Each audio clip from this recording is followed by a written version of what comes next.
Welcome to the Psychology World podcast with me, Connor Whiteley, psychology student and international best-selling psychology author of over 30 psychology books, bringing you the latest psychology news, fascinating psychology topics and more each week.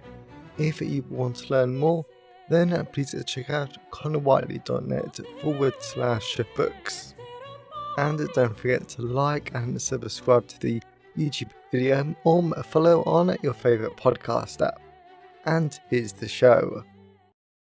Hi everyone, and welcome to episode 317 of the Psychology World podcast with me, Con Whiteley.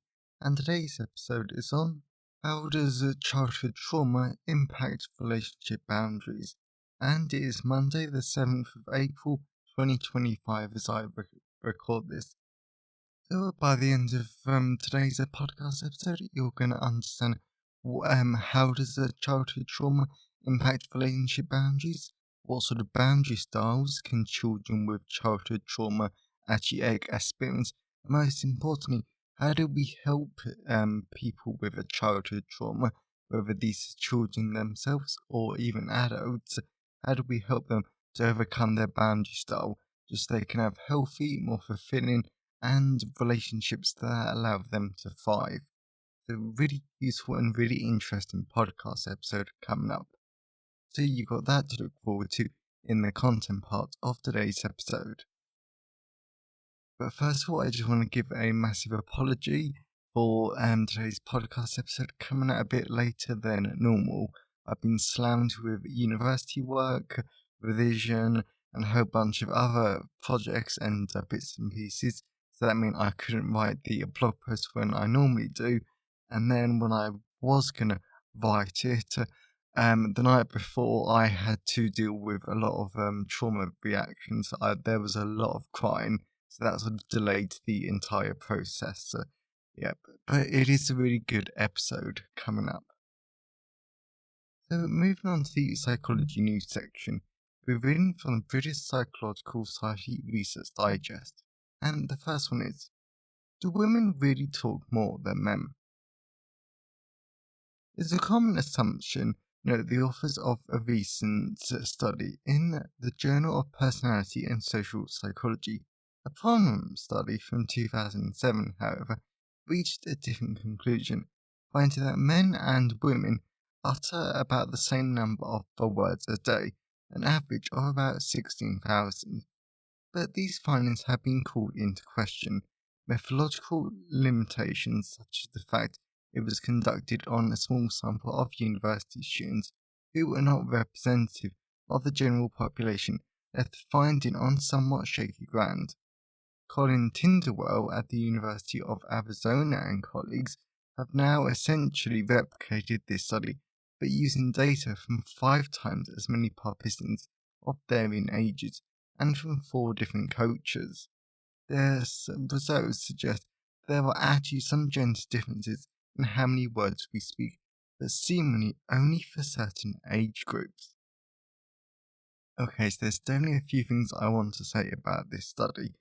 First of all, I love the methodology, to be fair, but though, because 5 times as many participants is absolutely brilliant, because of course the larger your sample size, the more reliable and the more credible your results are actually going to be, because it means that you're going to be able to generalize them more. So high generalizability is another benefit.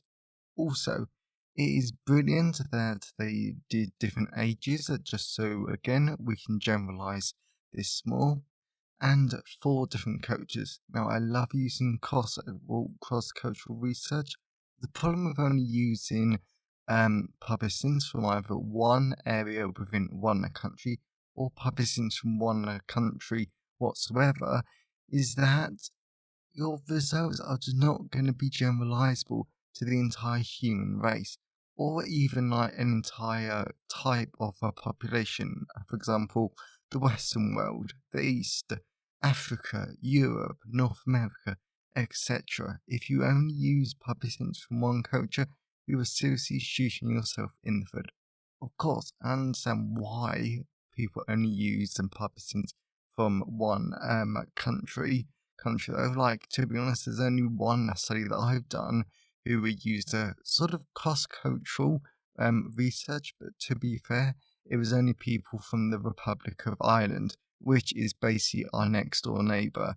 So again, not really very generalizable to the entire population. But it's interesting to think about, and it's so important that we do have strong, robust methodologies that's helped to increase our generalizability instead of harming it.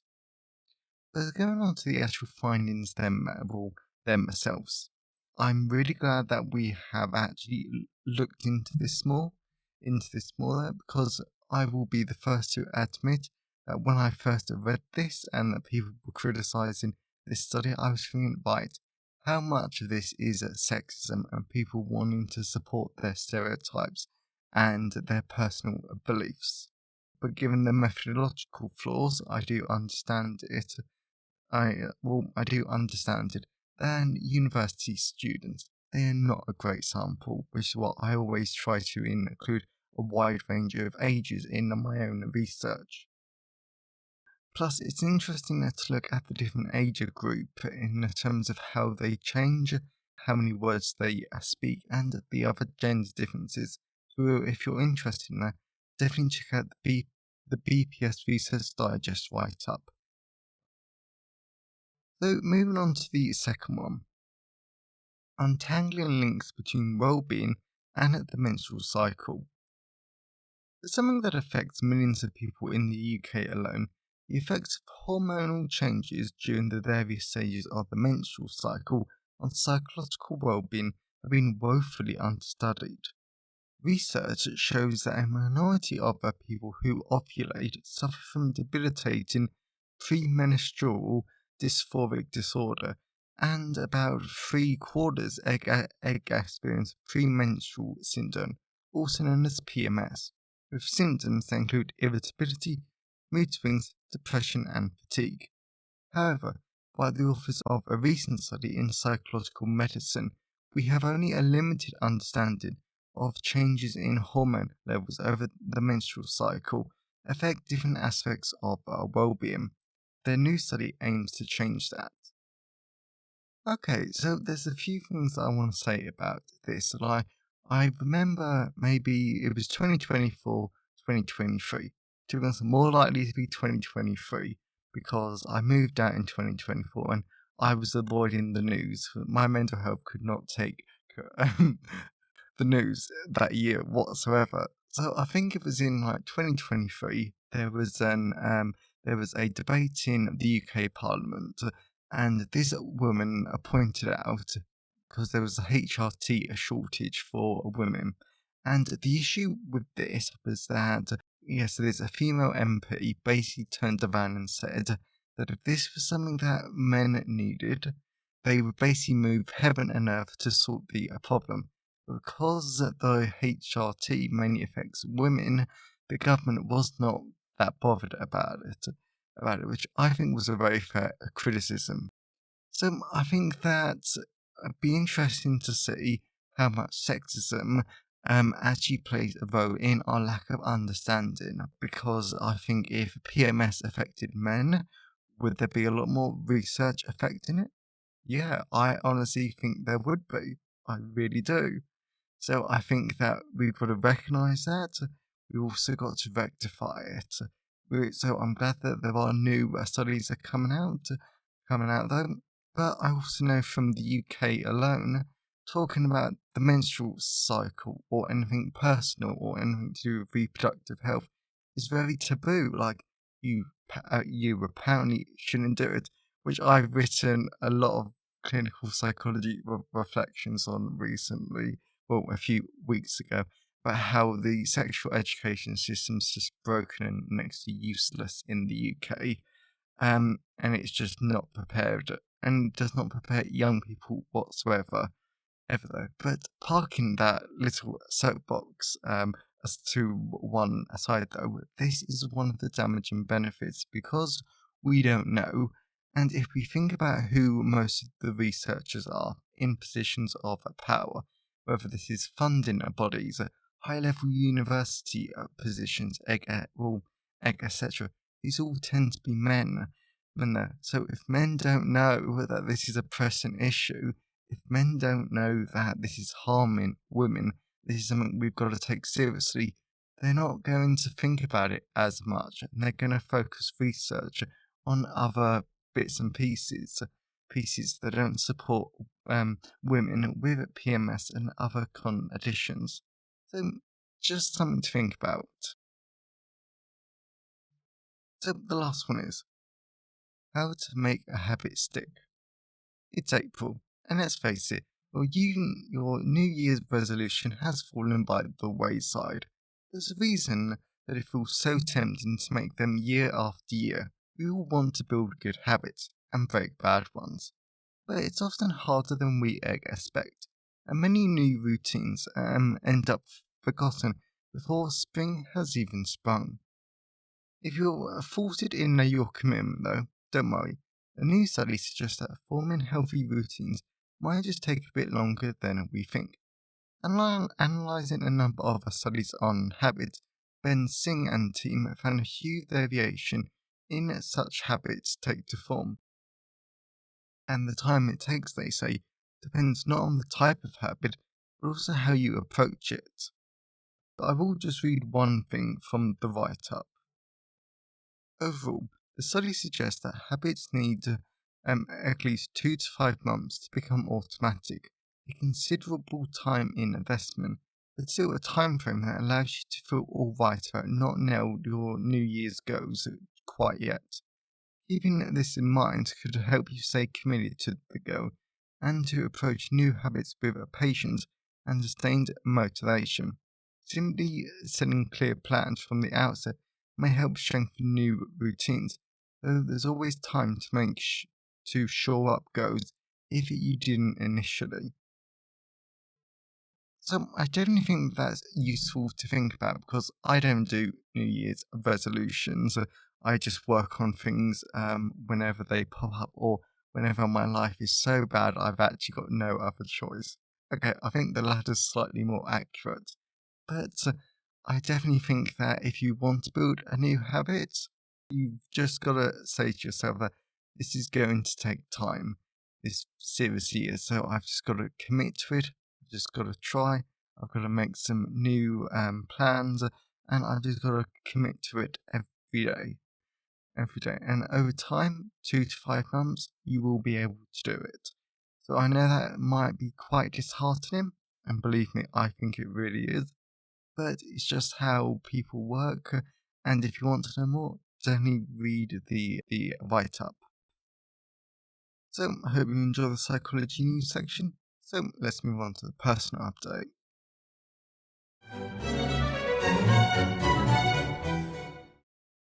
So moving on to the personal update. This week I've got some university tips for all of you. So for starters, one thing I would definitely not recommend is leaving an entire module, making all of your notes, or to be honest, what I do is I convert all the PowerPoint slides into notes and then I just fill in the gaps by watching the lectures, is do not leave it all for 1 month before your exam. Yes, I admit I was very silly to do that. I acknowledge that.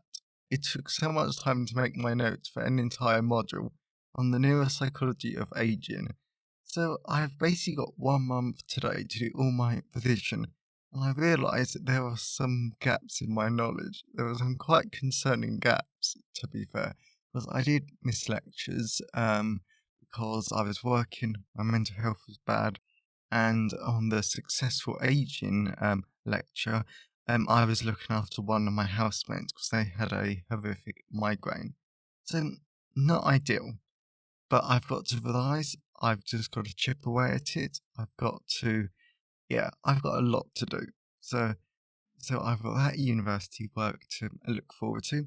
I've also got to finish my coursework because even though that's due in May, I just want to get it out of the way so I can focus on writing up my academic papers.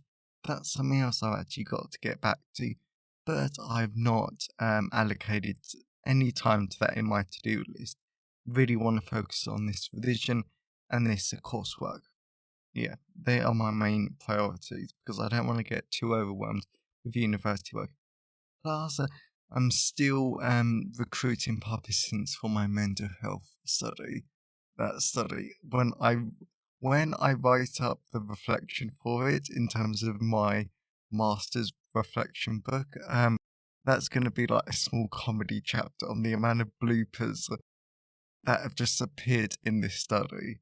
Like, it's ridiculous. Like, thank goodness I've got a good sense of humor, and I do honestly approach life with a sense of curiosity and just that it's gonna be fun. It's just gonna be really chaotic fun because if one thing has gone wrong, everything's gone wrong. And because this is like a 10-day study, people aren't as willing to share it with their groups as they normally are.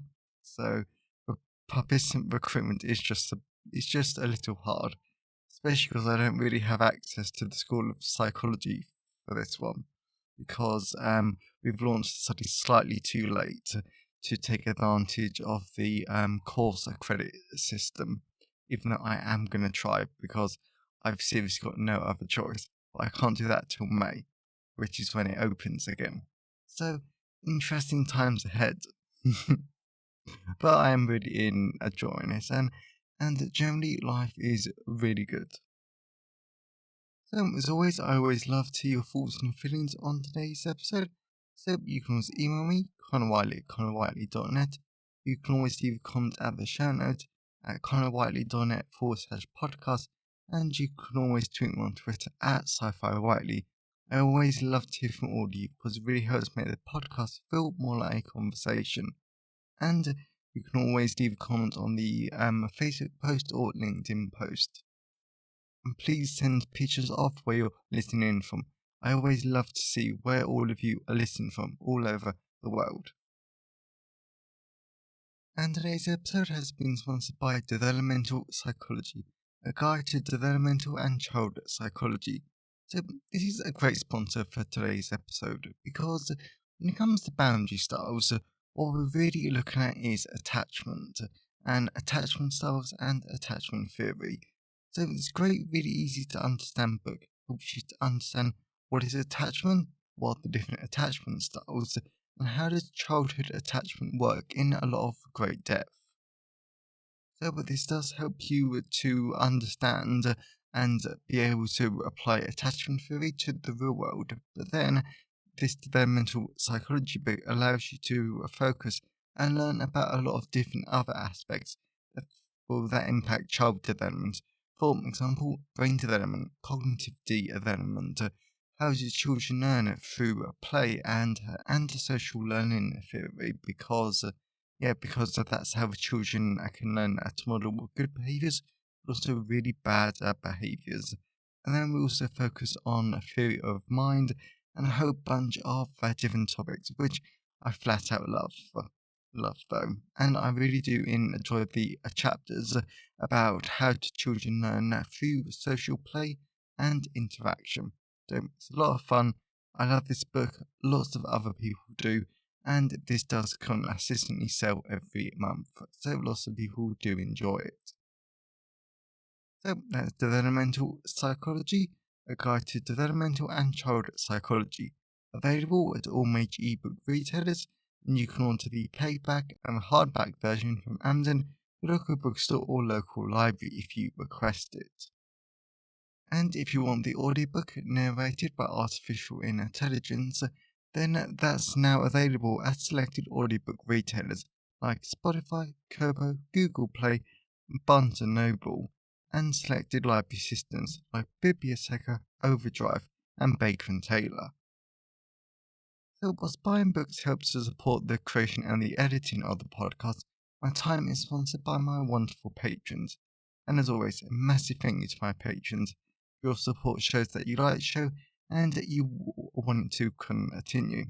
So if you want to get access to tons of great rewards, including at least 50 different exclusive blog posts, which will not become podcast episodes for weeks, months, or to be honest, even years, knowing my luck, and have a closer relationship between me as the creator of the podcast and yourself, then please head on over to patreon.com/the Psychology World Podcast. But if you want to support the podcast on a one-off basis, now you can at buymeacoffee.com/Connor Whiteley. So that's enough for the personal update. Let's move on to the content part of today's episode.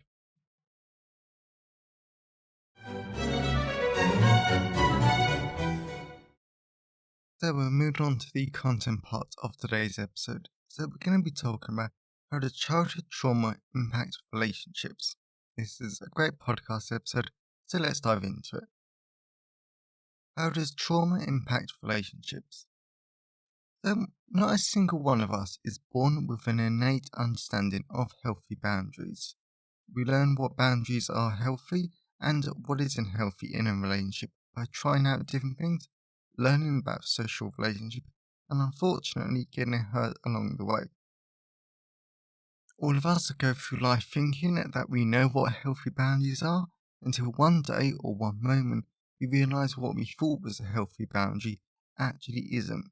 For example, you might have a fight with your best friend and it doesn't go the way you expected, and you or your friend is hurt.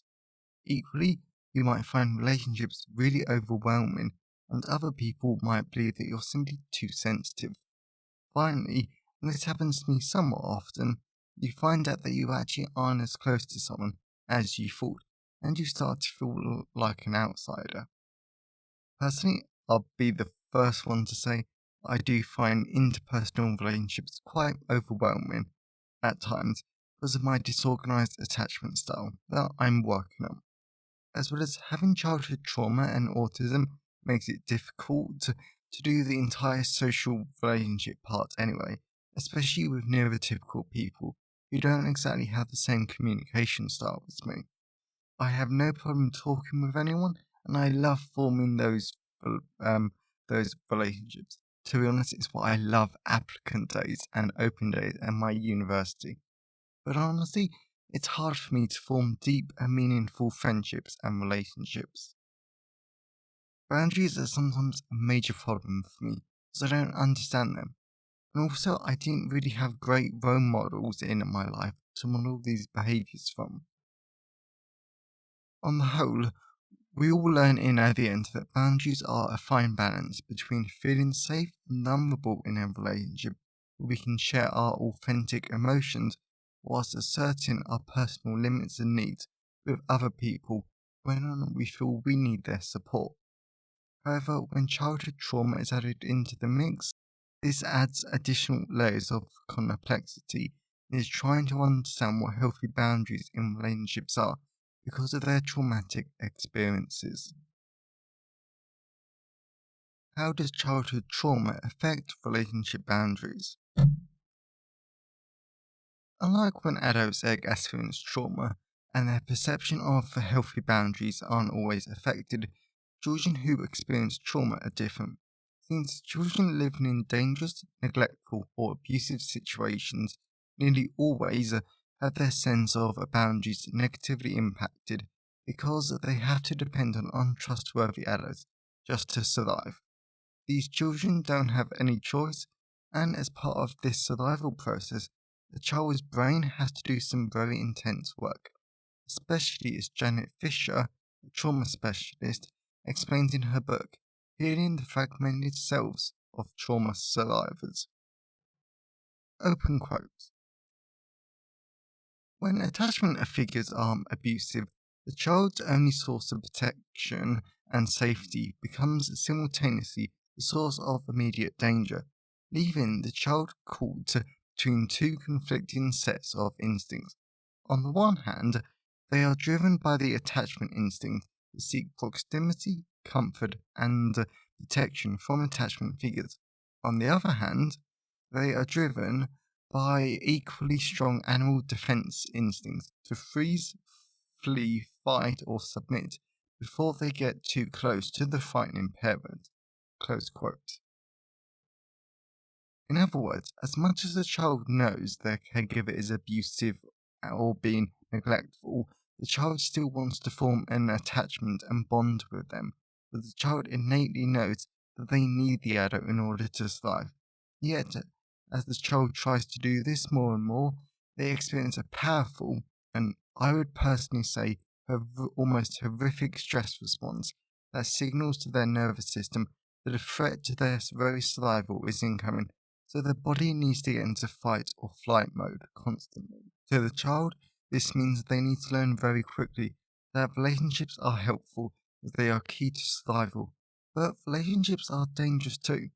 Therefore, the child adapts their perception of boundaries to fit this really weird paradox. At the moment, I'm doing a lot of research and writing regarding attachment styles, which I'm going to be able to get back to today. So this is really clear and really tragic to read about in a trauma context. Personally, I would love to say that this isn't wrong, but it isn't. Based on my own experiences, having a very homophobic social environment and a lot of other things going on in other social situations, it's hard. You don't know what's safe, you don't know who to trust, and you are always on edge just waiting for something bad to happen. It's horrible, and over time, you can convince yourself that it's simply better to be alone, because if you don't let anyone in, then no one can hurt you anymore. Of course, your life gets really lonely, isolated, and awful if you continue that pattern of behavior for too long. And in addition, I know we've never looked at schema therapy on the podcast before, but within this form of psychotherapy, there are mistrust/abuse schemas which can lead a person with more tolerance for being mistreated and have weaker boundaries, all because the person doesn't know any different, making it quite a powerful revelation when the person realizes that healthy boundaries are actually possible. As a result, when a child makes a connection between their abuse or neglect, it causes a traumatic stress response from their brain, so they either fight, flight, freeze, or attach or feign with their attachment style or sense of boundaries. This leads to 5 different effects on the child's boundary style.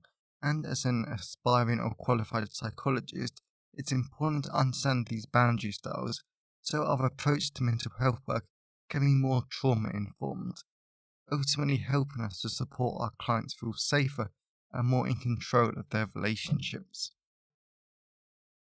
What are the 5 boundary styles? So, as I mentioned in the last section, our mind and body have 5 reactions to trauma that impact how we perceive healthy relationship patterns. For example, firstly, there is the fight reaction, where we believe we need to push our needs onto others, impose our own version of events, or even attack other people if we think that it's necessary to preserve our urgent need. This can lead to someone becoming self absorbed in a relationship. Secondly, you could react with a flight response, where your childhood trauma has caused you to have anxiety around closeness and intimacy, where you always try to find reasons to avoid getting too close or directly expressing an emotional need. This can lead to social and emotional isolation. In my opinion, this second one definitely fits me, because it's clear I have an anxious attachment style, because I get stressed in close relationships. I find them scary, I get concerned about getting too close to someone, because I'm always scared they're going to abandon me like everyone else has. Thankfully, this is something that I'm actively working on, and I've recently learned that I have a disorganized attachment style as my main form of attachment too. In case it doesn't make sense, disorganized attachment style is when you basically have a mixed style of anxious attachment and avoidant attachment. Thirdly, there is the freeze reaction, where a client might passively detach themselves or zone out from a situation and find ways to avoid the conflict. This leads the client to being impulsive, procrastinate, and experience self-alienation. Ultimately, a client might have a attached reaction, but they are overwhelmed with a strong and painful need to be close to others, but they're always stuck feeling lonely, sad, and other people might call them emotionally needy and desperate. That's something I can definitely partly relate to as part of my attachment style, because when I do find someone I want to be close with, and this is even more true for when I'm struggling myself, yet I used to get as close as possible to someone, and I didn't want to be lonely, and I did come off as emotionally needy. Finally, a client might have a faint or submit reaction to other people, but they only think about the other person's need. So they degrade or they become blind to their own needs, or they feel guilty or criticize themselves for having their own. And I won't say too much, but because as someone who regularly interacts with someone who fits this description, I understand that this is a trauma response, and it's just something that they've learned.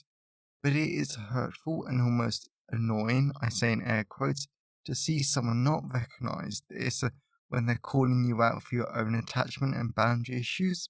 Since when someone with a fail or submit reaction does recognize their own needs and they stop supporting the other person without warning because they didn't know how much they were degrading their own needs, it's hurtful and it really sucks.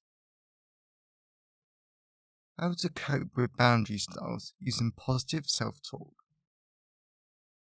As a result, if we're ever working with a client who might fall into one of these reactions, even though they are likely to have a single main or dominant reaction, they still dip into the other types of boundary styles depending on the situation. It's important that we help clients to learn how to best cope with their boundary style, in addition to any other trauma work that needs to be done. Therefore, there are three things that clients can do to help themselves with their boundary style. Firstly, they can use journaling with a sense of curiosity and control as a way to track their relationship patterns. I'll be the first to admit that you will be blind to your relationship patterns because they are so normal for you and you don't know anything else, as well as you often only realize that you have unhealthy relationship patterns because someone has pointed it out to you. Yet, if a client doesn't have access to someone who will point it out to them, they can use journaling to identify their feelings around staying present with emotions in a relationship. And clients could explore what not submitting or feigning would be like for them. Also, they could explore the thoughts and feelings that going against their boundary style might bring up, so the client can ultimately find out what they are most afraid of when it comes to changing up their boundary style. Secondly, it's critical that clients learn to trust their body, and this was the major part of my sexual trauma counseling.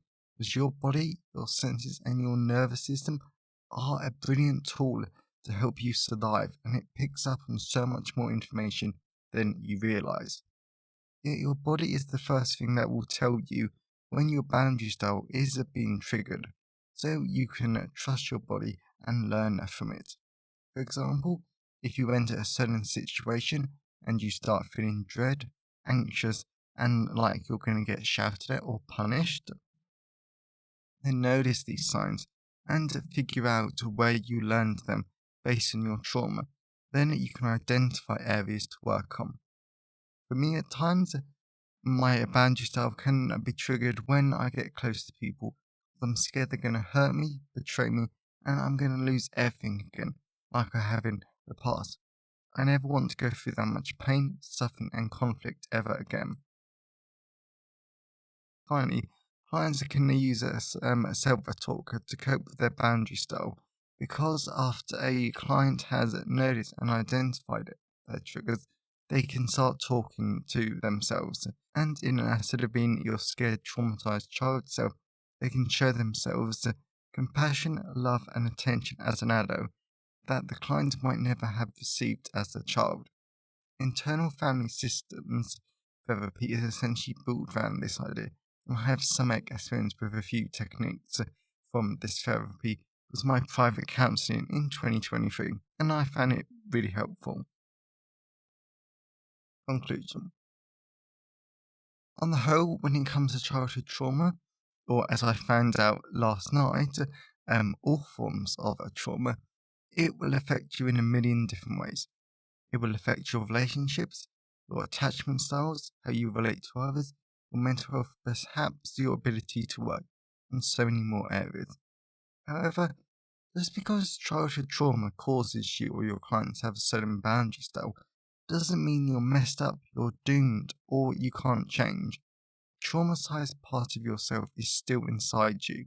It will be scared of getting close to others because you don't want to risk going through your childhood again. I understand that, and it's okay. It really is. Nonetheless, you're an adult now. You don't need to depend on neglectful or abusive adults anymore. And what you really need, what the child part of you really needs, is for you to compassionately care for that child part. Provide it with the love, comfort, and reassurance that you probably never received as a childhood. Once you realise that you can and probably should work on it in a therapy with a trained trauma-informed mental health professional, then you can work through your trauma. Most importantly, how to safely manage your relationship boundaries so you can grow and thrive instead of just survive. So, here are some questions for you at the end of this podcast episode. Have you ever experienced childhood trauma? Do you or anyone you know fit into one of these boundary styles? How could you identify any triggers or situations that activate your boundary styles? Did you find a mental health professional to help you work through this? So, I really hope that you enjoyed today's episode and you got something out of it. I know that I did because after a Saturday night and the sort of trauma-related conversation that me and my partner had, which had me crying a lot, I couldn't really think of anything but trauma, and I was just like, I'm not going to fight myself. I'm just going to learn about some more trauma stuff, and it's just easy to write for me when I'm in that sort of mood, when I'm crying a lot. It wasn't ideal, but I did enjoy this podcast episode, because this does relate to attachment, which is something I'm really interested in at the moment. So if you know anyone who would enjoy today's episode, then please share it with them. I'm always really grateful when you wonderful people share the word about the podcast. And if you want to learn more, please check out Developmental Psychology, a guide to developmental and child psychology, available in all the usual places, including AI audio, and available at selected audiobook retailers like Spotify, Kobo, Google Play, Barnes & Noble, and selected library systems like Baker & Taylor, Biblioteca, and Overdrive. And if you want to support the podcast on a monthly basis and get access to tons of great rewards, now you can at patreon.com/The Psychology World Podcast. And if you want to support the podcast on a one-off basis, now you can at buymeacoffee.com/Conor Whiteley. So, have a great day, everyone, and I'll see you next time. Found it helpful. Please remember to like the video and subscribe to the YouTube channel and follow the podcast on your favourite podcast app. And if you wanted to learn more, then please check out the backlist of the podcast episodes or my books at conwhiteley.net. So have a great day and I'll see you next time.